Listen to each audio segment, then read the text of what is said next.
எல்லாருக்கும் வணக்கம். First of all thanks இந்த ஸ்டேஜ் எனக்கு இங்கே கூப்பிட்டதுக்கு. இந்த கூட்டத்திலே இந்த படத்தை பார்க்காத ஒரு ஆள் நான் தான் நினைக்கிறேன். நான் பார்க்க முடியல. ரத்னா கிட்ட கேட்டேன் படம் எப்போ இருந்தேன்னு. டே பயங்கரமாக அழுதுண்டா அப்படின்னு சொன்னான். நானும் உங்கள் எல்லோரும் மாதிரியும் வெயிட் பண்ணிருக்கேன். April 3 தியேட்டரில் தான் போய் பார்க்கணுன்னு. அண்ட் நான் ஆக்சுவலி வாழ்த்துக்கள் சொல்ல தான் வந்தேன். எல்லா தடவையும் தொடர்ந்து கார்த்திக் சுப்பராஜ் சார் வந்து அவரோட படங்களில் அவரோட டைரக்ஷன் ஆகட்டும் இல்லை அவரோட ப்ரொடக்ஷன் ஆகட்டும் சம்வேர் எல்லா இடத்துலையுமே இலங்கை தமிழர்களும் அவங்களோட பிரச்சனைகளையும் தொடர்ந்து சொல்லிகிட்டே வரணும்னு நினைக்கிறதுக்காகவே அவருக்கு வாழ்த்துக்கள். இந்த படம் வெற்றி பெற வாழ்த்துக்கள். And Karthigai Santhanam sir, Rana Daggubati sir, Naveen and சனந்துக்காக நான் ஐம் வெரி ஹாப்பி ஃபார் யூடா இந்த படத்துக்காக. அண்ட் சோமிதரன் சார், இந்த டீமுக்காகவே ஒரு பெரிய வாழ்த்துக்கள். அண்ட் நான் வந்து படம் தேட்டரில் பார்க்க போகிறேன். நன்றி நன்றி நன்றி. Thank you.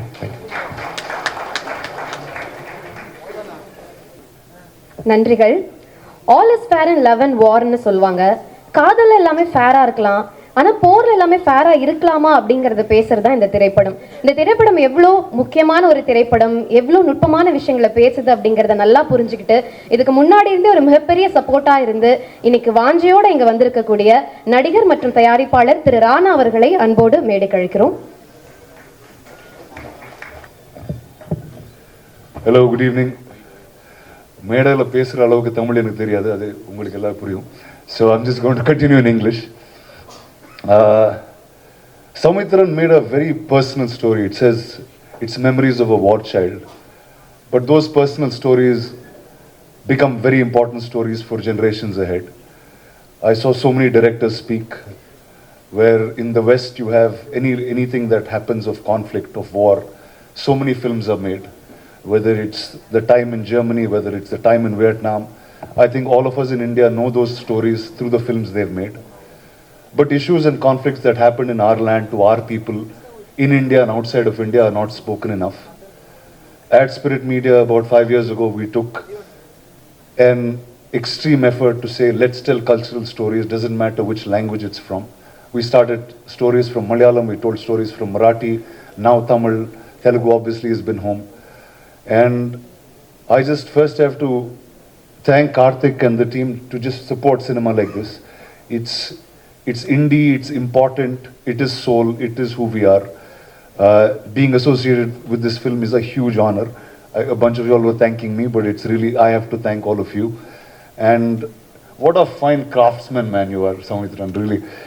A film that has war, that has no blood, no bullets, but is deeply, deeply engaging with such fine actors around. I don't know all of you all, but every single time I saw this film 3 times from the time they sent it to me.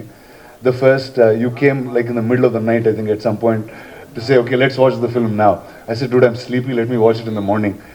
And the first viewing, I was just worried. I said, okay, now when Naveen's character walks in, I said, okay, is there going to be some conflict with the government when we tell stories like this? Then we're like, okay, I'm touching a topic that usually is not touched upon. And then I realized that nobody in Tamil made these movies also. So I said, why are these guys calling me? Are they trying to throw me under the bus first and then get in that ride? So that was the first question I had. But a lot of you all spoke about the climax. The end of the film, there's something which is so beautiful as a memory for everyone, which is celebrated so differently during war. Things that are normal becomes so extremely difficult, and I think today is a time where we are seeing global conflict.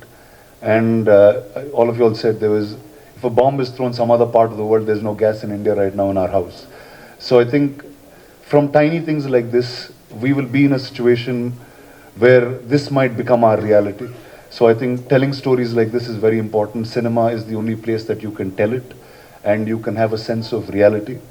There was somebody earlier on stage who said, actually Murugadoss sir said this earlier, he said, in the 80s, early 80s and the 90s, the country, the citizens knew about what war meant. They knew protocols of war. They knew how to be or react with one another just as humans.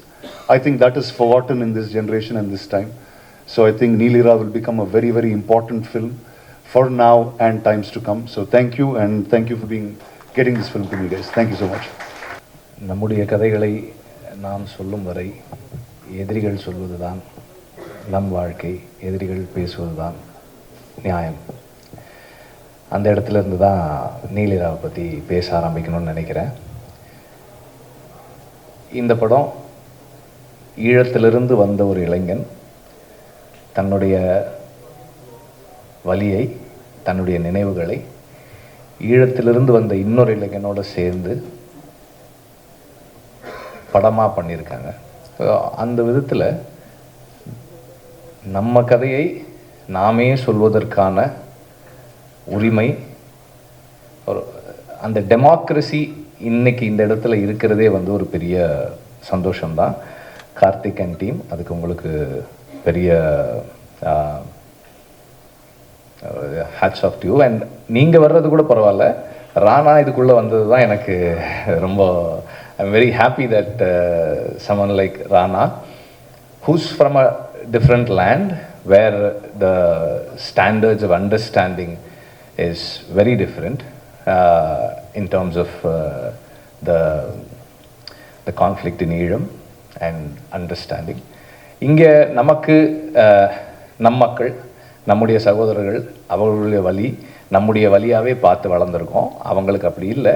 ஆனாலும் சினிமாவின் வாயிலாக அதை சாத்தியப்படுத்திய சௌமித்திரனுக்கு இந்த இடத்துல மீண்டும் ஒரு வாழ்த்துக்கள். இந்த ஒரு ரைட்டராக சௌமித்திரனுடைய அச்சீவ்மெண்ட் இஸ் இம்மென்ஸ். ஏன்னா இந்த படத்துக்குள்ள வயலன்ஸ் இல்லைன்னு சொன்னாங்க. திஸ் இஸ் நாட் விஷுவலாக இல்லை violence. Extremely violent film. This is extremely violent in the sense, கதவை 10 பேர் தட்டுறாங்கன்னு தெரிஞ்ச உடனே அந்த வீட்டில் இருக்கிற பெண்கள் எல்லாம் 1 சட்டை 2 சட்டை 3 சட்டை போடுறாங்கன்னும் போது, அது இன்னொருத்தரும் சொல்லியிருந்தாங்க, it's a very shocking thing. நமக்கு வந்து யூ ஃபீல் சோக்ட். அண்டு ஒரு இராணுவ குழு நம் வீட்டு வாசலுக்கு முன்னாடி வந்து உட்காரும் போது அது நமக்கு ஏற்படுத்தக்கூடிய உணர்வு, அந்த பயம், அந்த உடைக்கு எப்போதுமே இருக்கின்ற ஒரு தன்மை, அந்த சென்சாருக்காக சில விஷயங்கள் நாம் செஞ்சுருக்கோம். அங்கே தான் ஒரு ரைட்டராகவும் நான் அவரை அப்ரிஷியேட் பண்ணுறேன். ஏன்னா சென்சாரோட உள்ளே போய் வெளியே வர்றதுன்றது வந்து அது இந்தியன் சென்சார்ஷிப்போட ஒர்க் பண்ணுறது, that again is a special craft. அதுக்கு நம்ம தனியாக பயிற்சி எடுத்துக்கணும். ஏன்னா வந்து அது இல்லைன்னா நிறைய சேலஞ்சஸ் வரும். ராஜமுருகனோட நான் ஏற்கனவே ஒரு தடவை பேசியிருக்கேன்.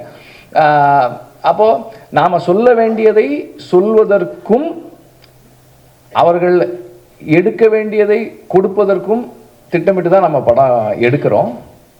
அண்ட் இந்த படத்தை பார்த்தப்போ நான் வந்து சென்சாருக்கு முன்னாடி பார்த்தேன்.